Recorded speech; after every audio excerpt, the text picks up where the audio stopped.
Good morning, children. Welcome to class 7.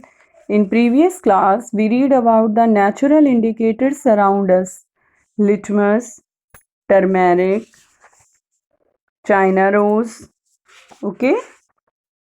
Today I will teach you neutralization. Udasini Karan. We have learned that acid turn blue litmus red and bases turn red litmus blue. हम ये सीख चुके हैं कि acid जो है blue litmus paper को red में एंड बेस जो है वो रेड लिटमस को ब्लू में चेंज कर देता है।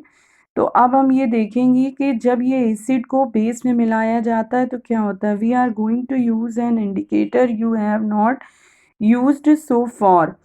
अब हम इसके इंडिकेटर को यूज़ करेंगे जिसको हमने बहुत दिनों तक नहीं यूज़ किया, जिसको हम कहते हैं इट इज़ कॉल्ड फिनोप्थिलीन.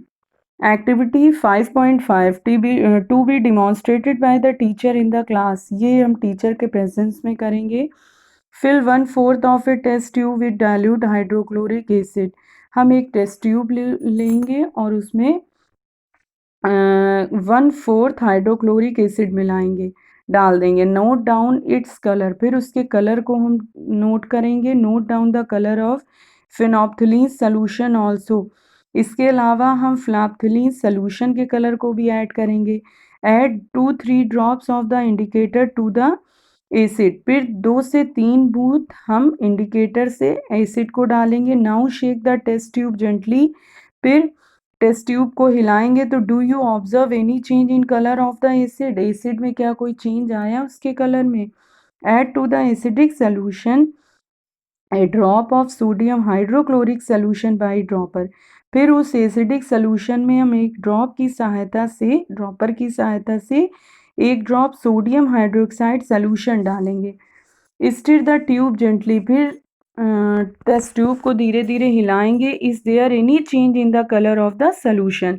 जब तक इसके सोल्यूशन में कोई चेंज ना हो जाए तब तक टेस्ट ट्यूब को मिलाते रहेंगे. Continue adding the sodium hydroxide solution drop by drop while stirring till the pink colour just appear. वही चीज़ कि जब तक उसका कलर पिंक ना हो जाए तब तक हम सोडियम हाइड्रोक्साइड सोल्यूशन उसमें मिलाते रहेंगे. Now add 1 more drop of dilute hydrochloric acid. फिर उसमें हम एक ड्रॉप हाइड्रोक्लोरिक एसिड डालेंगे. What do you observe. फिर हम क्या देखेंगे, क्या ऑब्जर्व करेंगे. The solution again becomes colourless. फिर देखेंगे कि उसका जो सोल्यूशन पिंक हुआ था वो कलरलेस हो जाता है. किसको डालने पर, हाइड्रोक्लोरिक एसिड को.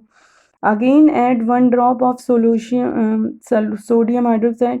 फिर उसमें सोडियम हाइड्रोक्साइड मिलाएंगे. फिर देखेंगे कलर फिर पिंक हो जाएगा. It is evident that when the solution is basic phenolphthalein gives A pink colour. तो इससे ये स्पष्ट है कि ये जो सोल्यूशन है ये हमारा बेसिक है. ठीक है, फिनोप्थिलीन जो है हमको क्या देता है, pink colour. On the other hand अगर ये सोल्यूशन एसिडिक है तो ये कलर लेस हो जाएगा. ठीक है, अगर पिंक कलर हम ये दे रहे हैं तो ये बेसिक है और अगर ये कलर लेस हो जाता है तो ये एसिडिक हो जाता है. When an acidic solution is mixed with basic solution, both the solution neutralize the effect of each other. और जब एसिडिक सोल्यूशन को हम बेसिक सोल्यूशन से मिक्स करते हैं तो सोल्यूशन न्यूट्रलाइज हो जाता है. When an acid solution and a base solution are mixed in a suitable amount, both the acidic nature of the acid and the basic nature of the base are destroyed. दोनों की प्रकृति क्या हो जाती है, एसिड बेस की destroy हो जाती है. The resulting solution is neither acidic nor basic. वो सोल्यूशन ना एसिडिक रह जाता है ना basic. Touch the test tube immediately after neutralisation. और फिर इस न्यूट्रलाइजेशन के बाद हम जब टेस्ट ट्यूब को टच करते हैं तो what do you observe. In neutralization reaction heat is always produce और इवॉल्व. तो हम क्या देखेंगे कि हमेशा हीट यानी ऊष्मा निकलती है इन दोनों रिएक्शन को जब मिलाते हैं. उसके बाद the evolve heat raise the temperature of the reaction mixture. तो इस रिएक्शन मिक्सचर के टेम्परेचर को हमेशा बढ़ा देती है. Neutralization reaction a new substance is form. This is called salt. और जब इस न्यूट्रलाइजेशन रिएक्शन के बाद हमें एक सब्सटेंसेस प्राप्त होता है, फॉर्म्ड होता है, जिसको हम क्या कहते हैं, सॉल्ट. सॉल्ट में भी एसिडिक, बेसिक और न्यूट्रल इन नेचर। ये एसिडिक भी हो सकता है, बेसिक भी और न्यूट्रल भी। Thus neutralization can be defined as follows: the reaction between an acid and a base is known as neutralization। इसको हम डिफाइन कर सकते हैं कि ऐसा रिएक्शन जो एसिड और बेस के बीच कराया जाता है उसको हम न्यूट्रलाइजेशन कहते हैं। Salt and water are produce in this process with the evolution of heat. और इस प्रोसेस में सॉल्ट और वाटर हमको प्रोड्यूस होते हैं और इवोल्यूशन ऑफ हीट भी। एसिड बेस को हमने मिलाया तो सॉल्ट और वाटर मिला और हीट इवॉल्व हुई। The following reaction is an example: hydrochloric acid, sodium hydroxide. तो हमें क्या मिला? Sodium chloride and water. Bhujo added dilute sulphuric acid to lime water. Bhujo ने ऐड किया डाइल्यूट सल्फ्यूरिक एसिड को लाइम वाटर में। Will the reaction mixture become hot और cool? क्या ये रिएक्शन मिक्स करने पे हॉट और कूल क्या देगा? अब इसके बाद नेक्स्ट टॉपिक हम देखेंगे न्यूट्रलाइजेशन इन एवरीडे लाइफ। हमारी डेली लाइफ में न्यूट्रलाइजेशन का क्या महत्व है? Indigestion. Our stomach contains hydrochloric acid. हमारे जो स्टमक होता है वो कंटेन करता है हाइड्रोक्लोरिक एसिड को। It help us to digest.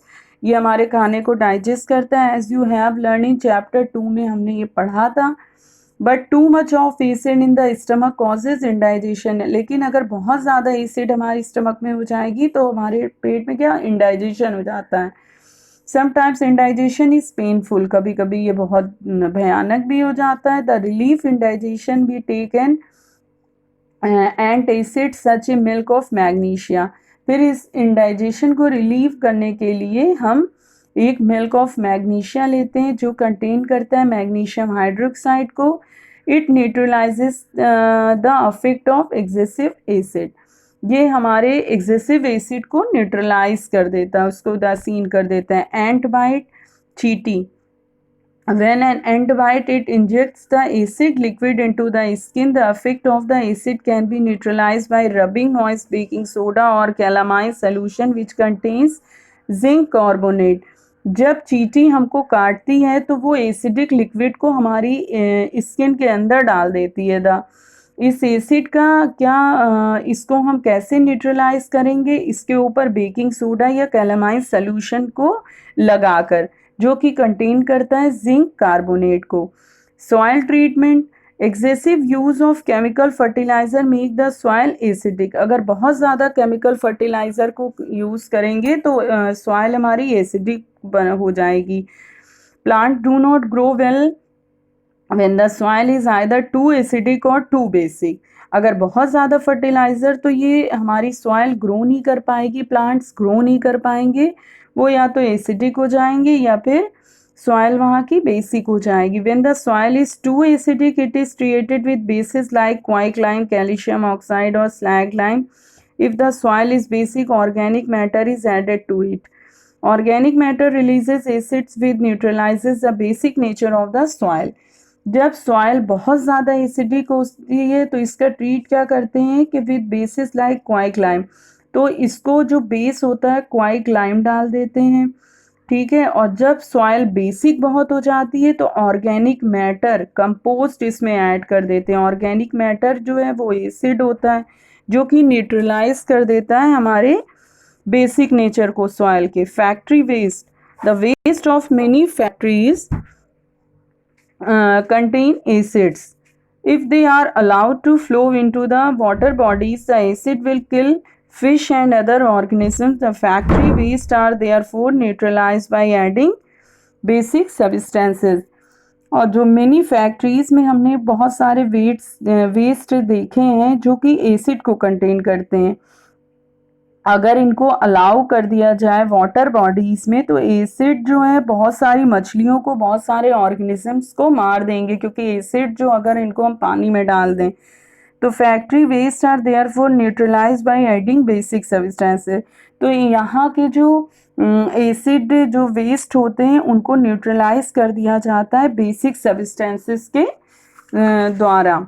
Okay, you understand children? I hope you all understand. We will continue next topic in next video. Okay, thank you children.